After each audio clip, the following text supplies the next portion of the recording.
नमस्कार दोस्तों, स्वागत है आपका आज के मुख्य समाचार में, जिसमें सबसे पहली और बड़ी खबर में आपको बताएंगे कि किसानों के समर्थन में विपक्ष का जंतर मंतर पर प्रदर्शन। राहुल गांधी बोले चर्चा नहीं, काले कृषि कानूनों को रद्द करे सरकार। दूसरी बड़ी खबर में जिक्र होगा कि बीजेपी की सरकार होती तो बात करती, मोदी सरकार को तो कंपनी चलाती है। ये बड़ा बयान दिया है राकेश टिकैत ने।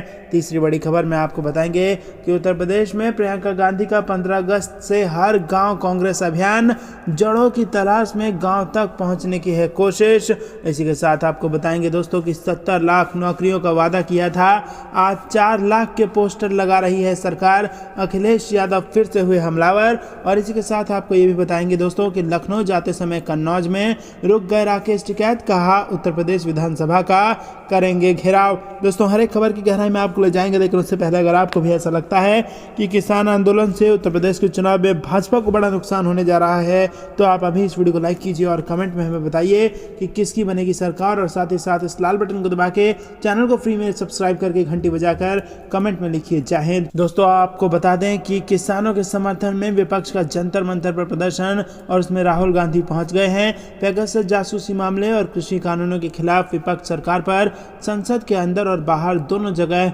हमलावर है। और इसी क्रम में कृषि कानून के खिलाफ प्रदर्शन कर रहे किसानों के समर्थन में करीब 14 विपक्षी दलों के नेता जंतर मंतर पहुंचे, और इसमें कांग्रेस सांसद राहुल गांधी भी शामिल हुए। यहां उन्होंने किसानों के समर्थन में प्रदर्शन की, और इसी के साथ सांसद सेव फार्मर्स, सेव इंडिया के नारे लगाए। और आपको बता दें कि राहुल गांधी समेत जंतर मंतर पर विपक्षी दलों के नेता किसानों के हक में आवाज बुलंद करने आए थे। विपक्षी दलों के इस प्रदर्शन में कांग्रेस, एनसीपी, शिवसेना, समाजवादी पार्टी, डीएमके, आरजेडी समेत वाम दलों के नेता शामिल हुए। बता दें कि जंतर मंतर पर इन दिनों किसानों ने किसान संसद लगा रखी है। ये किसान नए कृषि कानूनों के खिलाफ 11 बजे से लेकर 5 बजे तक जंतर मंतर पर किसानों की संसद लगाते हैं और केंद्र सरकार से इस कानून को वापस लेने की मांग कर रहे हैं। जंतर मंतर पहुंचे राहुल गांधी ने कहा कि पूरा विपक्ष किसानों के समर्थन में संसद से जंतर मंतर तक आए। यहाँ पर विपक्ष हिंदुस्तान के सभी किसानों को अपना पूरा का पूरा समर्थन देने पहुंचे हैं। राहुल गांधी ने कहा कि केंद्र सरकार को इन तीनों काले कानून को रद्द करना ही होगा, इस पर चर्चा से काम नहीं चलने वाला है। आपको बता दें कि कांग्रेस नेता राहुल गांधी ने कहा कि संसद में क्या हो रहा है ये आप जानते हैं।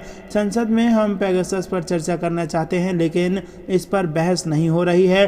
राहुल गांधी ने कहा कि नरेंद्र मोदी ने देश में सभी के फोन में पेगासस भर दिया है। जंतर मंतर पर विपक्ष के इस प्रदर्शन में राहुल गांधी, मल्लिकार्जुन खड़गे, संजय राउत, मनोज झा और डीएमके के टी शिवा समेत अन्य नेता शामिल हुए। रुक करते हैं अगली बड़ी खबर की तरफ। भाजपा की सरकार होती तो बात करती, मोदी सरकार को कंपनी चलाती है, राकेश टिकैत ने लगाया बड़ा आरोप। जी हाँ दोस्तों, भारतीय किसान यूनियन के नेता राकेश टिकैत ने यह बड़ा आरोप लगाया है। उन्होंने कहा कि केंद्र सरकार को कंपनियां चला रही हैं। और इसी के साथ आपको बता दें कि राकेश टिकैत ने यह भी कहा कि देश में अभी बीजेपी की नहीं बल्कि मोदी की सरकार है। उन्होंने कहा कि ये बीजेपी की सरकार होती तो किसानों से बात करती, लेकिन ये बीजेपी की नहीं मोदी की सरकार है, जिसे कंपनियां चलाती हैं, जो किसी से बात नहीं करती। राकेश टिकैत ने आगे कहा कि जो आंदोलन हो रहा है वो कोई राजनीतिक आंदोलन नहीं है, सिर्फ किसानों का आंदोलन है। उन्होंने आरोप लगाया कि मौजूदा सरकार बीजेपी की सरकार नहीं है, नरेंद्र मोदी की सरकार है और नरेंद्र मोदी की सरकार को कंपनी चलाती है। उन्होंने कहा कि मौजूदा सरकार ने सब व्यापार खत्म कर दिया है। किसान दिल्ली के बाद लखनऊ में आंदोलन क्यों करने वाली है, इस पर राकेश टिकैत ने कहा कि लखनऊ में गन्ना भुगतान, आलू किसान के भुगतान और धान एमएसपी की बात को लेकर वहां प्रदर्शन किए जाएंगे। राकेश टिकैत ने यह भी आरोप लगाया कि अगर सरकार कृषि मंत्री को भी पूरे पावर के साथ बातचीत के लिए भेजे तो इसका समाधान हो सकता है, लेकिन ये शक्तियां मंत्री के पास नहीं बल्कि कंपनी के पास है। टिकैत से आगे पूछा गया है कि बीजेपी कहती है कि राकेश टिकैत और उनके मुट्ठी भर लोग उनका कुछ नहीं बिगाड़ सकते। इस पर टिकैत ने कहा कि वो कुछ बिगाड़ने की बात कहते भी नहीं हैं, वो तो सिर्फ किसानों के हक की बात कहते हैं। वो बोले कि ये कोई आज़ादी की लड़ाई नहीं है, सिर्फ हक की लड़ाई है। सरकार को ये कंडीशन लगाकर बात नहीं करनी चाहिए कि ये कानून वापस नहीं होंगे। दोस्तों करते हैं अगली बड़ी खबर की तरफ। उत्तर प्रदेश चुनाव में प्रियंका गांधी का 15 अगस्त से हर गांव कांग्रेस अभियान, जड़ों की तलाश में गांव तक पहुंचने की कोशिश। जी हां दोस्तों, क्या है खबर आपको बताएंगे, लेकिन उससे पहले अगर आपको भी ऐसा लगता है कि यूपी के चुनाव में भाजपा को नुकसान होगा तो वीडियो को लाइक जरूर कीजिएगा। दोस्तों, मिशन उत्तर प्रदेश 2022 को सफल बनाने के लिए कांग्रेस पार्टी ने राज्य के ग्रामीण मतदाताओं तक पहुंचने की विशेष योजना बनाई है। इसके अनुसार पार्टी उत्तर प्रदेश में 15 अगस्त से हर गांव कांग्रेस अभियान चलाएगी और इस अभियान के अंतर्गत उत्तर प्रदेश के सभी 60,000 ग्राम पंचायतों के हर गांव में एक कांग्रेस कमेटी का गठन किया जाएगा। ये कमेटी पार्टी की नीतियों को गांव के हर मतदाता तक पहुंचाने का काम करेगी।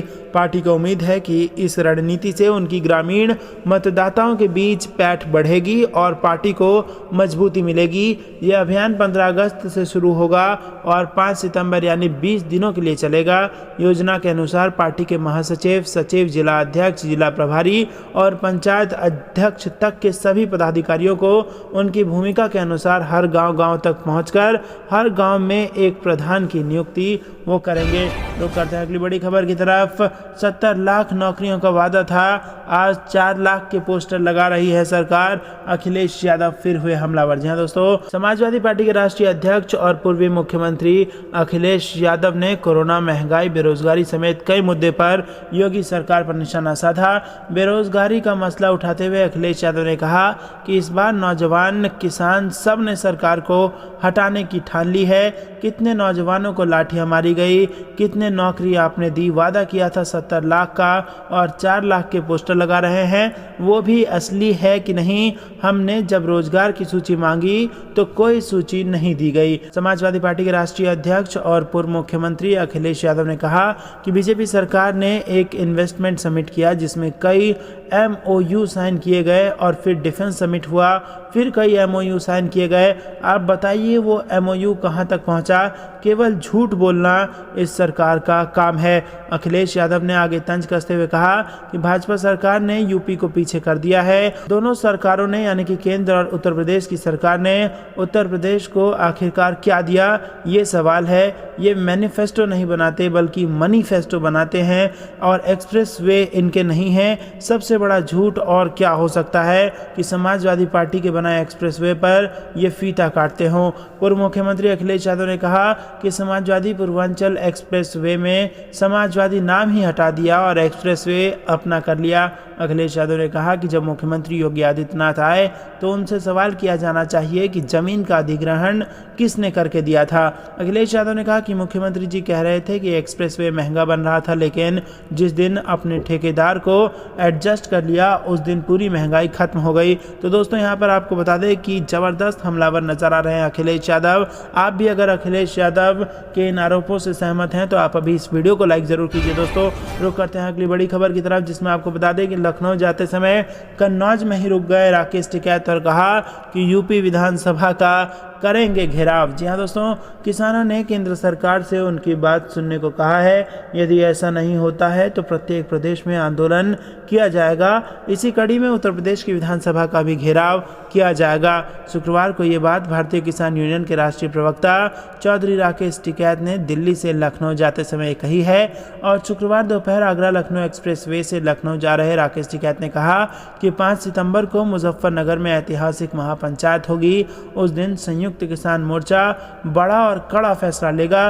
किसानों का आंदोलन बिना किसी नतीजे के समाप्त नहीं होगा और इससे पहले तालग्राम क्षेत्र में गांव अमोलर के पास भारतीय किसान यूनियन के जिलाध्यक्ष मोहम्मद शमीन सिद्दीकी के नेतृत्व में पदाधिकारियों व कार्यकर्ताओं ने काफिला रुकवाकर उनका स्वागत किया। इस मौके पर महिला जिलाध्यक्ष कुसुम चौहान, जीतू यादव, मारूफ खान और तमाम कई लोग शामिल थे।